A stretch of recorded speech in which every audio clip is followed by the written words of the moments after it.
ओडिशार समृद्ध सांस्कृतिक ऐतिह्य बंचाई रखिबारे हस्ततंत क्षेत्र में गुरुत्वपूर्ण भूमिका रही। यह ओडिशार एक गुरुत्वपूर्ण कुटीर शिल्प होइतिया बेले लक्ष लक्ष लोकंकर जीविकार माध्यम रही। निखुण एवं सुंदर रूपरेख पर ओडिशार हस्ततंत देश विदेश एक स्वतंत्र परिचय सृष्टि करिछि।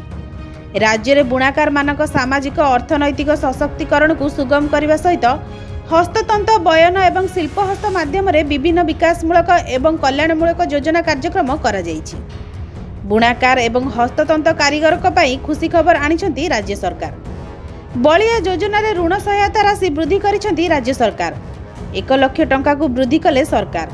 आगरू 50,000 टंका पर्यंत सुधमुक्त ऋण दिया जाइथिला। एबे एहाकु 1 लाख टंका पर्यंत वृद्धि करा जाइछि।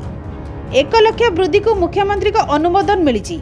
एही प्रयास एवं हस्तक्षेप फल राज्य में हस्ततंत क्षेत्र में अभिवृद्धि हेबो। ब्यूरो रिपोर्ट डिजिटल खबर 24।